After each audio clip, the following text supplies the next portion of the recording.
দেখো পরোটাটা কতটা নরম হয়েছে।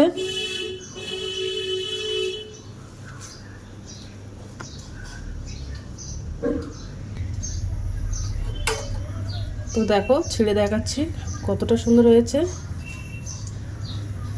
হ্যালো বন্ধুরা, তো আজকে আবার নদীর মতো নতুন একটা রেসিপি নিয়ে এসেছি। আজকে রেসিপি হচ্ছে রুটি বেলা মা ঝামেলা ছাড়াই আজকে আমি আমের পরোটা বানাবো। তো চলো আমি রেসিপিটা কিভাবে বানাই তোমরা শেষ পর্যন্ত ভিডিওটি স্কিপ না করে দেখতে থাকো। প্রথমে আমি একটা গামলা বাটি নিয়ে নেব। এই পরোটাটা বানাতে আমার সুজি লাগবে। তো দেখো আমি এই বাটির হাফ বাটি সুজি নিয়ে নিয়েছি, এর মধ্যে 100 গ্রাম সুজি আছে। সুজিটা আমি গামলা বাটির মধ্যে দিয়ে দেবো।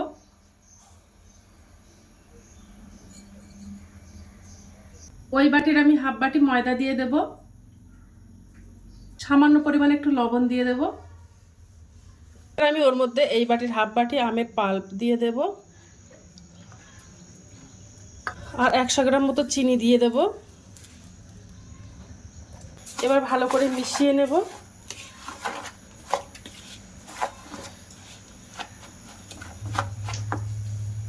এবার আমি ওর মধ্যে একটু গরুর দুধ দিয়ে দেব।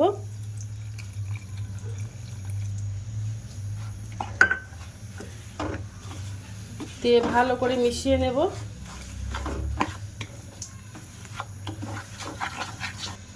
তো আর একটু দুধ দিয়ে দেব।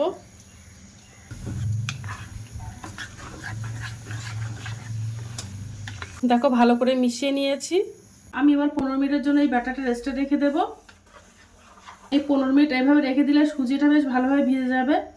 15 মিনিট হয়ে গেছে। 15 মিনিট পরে আমি আবার চলে এসেছি। সুজিটা ভিজে গেছে কত সুন্দর। এবার আমি একটা মিক্সার গ্রাইন্ডারের জার নিয়ে নিয়েছি। এবার যে আমি ব্যাটারটা বানিয়েছিলাম ওই ব্যাটারটা মিক্সার গ্রাইন্ডারের জারের মধ্যে দিয়ে দেবো। দিয়ে মিক্সার করে নেব। মিক্সার করে একটা মিহি করে পেস্ট বানিয়ে নেব। দেখো সুজিটা আমি একটা মিহি করে একদম পেস্ট বানিয়ে নিয়েছি।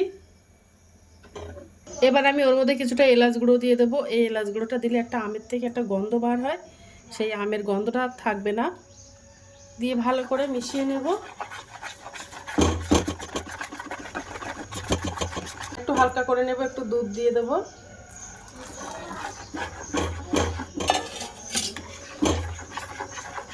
দুধ দিয়ে ভালো করে মিশিয়ে নেব। তো দেখো ব্যাটারটা বানানো হয়ে গেছে। এবার আমি পরোটাগুলো সব বানিয়ে নেব।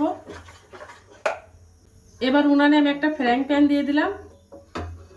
এই পরোটাটা আমি ঘি দিয়ে বানাবো। তো দেখো একটু ঘি নিয়ে নিয়েছি, ঘিটা ফ্রাইং প্যানের মধ্যে দিয়ে দেবো। দিয়ে ঘিটা ব্রাশ করে নেব।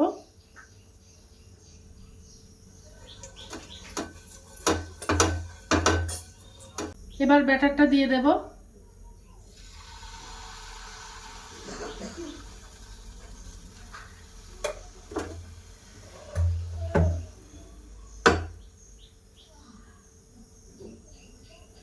এই ঘি দিয়ে পরোটাটা ভাজলে কিন্তু পরোটাটা খেতে কিন্তু খুব ভালো লাগে, তার জন্য আমি ঘি দিয়ে দিয়েছি। তোমরা চাইলে সাদা তেল দিয়েও ভাজতে পারো। আর উনানের জালটা মিডিয়াম করে দিয়েছি, একেবারে হাই ফ্লেমে দেব না। এবার পরোটাটা উল্টে দেব,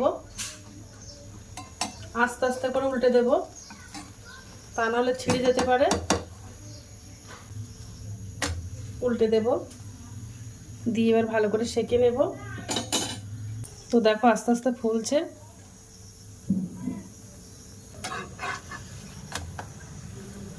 উল্টে পাল্টে পরোটাটা ভাজা করে নেব।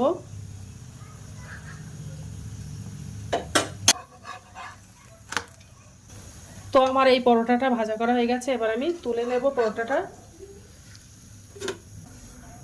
ঘিটা খুব অল্প করেই দেব। ব্যাটারটা দিয়ে দেব।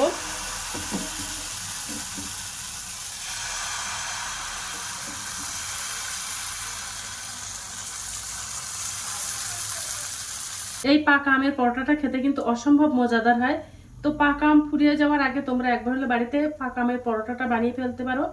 বেলা মাখা ঝামেলা ছাড়াই এই পরোটাটা বানিয়ে ফেলতে পারো। এটা ভালো লেগে থাকলে আমার চ্যানেলে একটা লাইক, কমেন্ট, শেয়ার এবং সাবস্ক্রাইব করে দেবে। তো দেখো পরোটাটা বানানো হয়ে গেছে কত সুন্দর হয়েছে। তো দেখো আমার পরোটাগুলো সব বানানো হয়ে গেছে কত সুন্দর হয়েছে। এই পরোটাটা দেখতে যেমন সুন্দর, খেতেও কিন্তু দুর্দান্ত।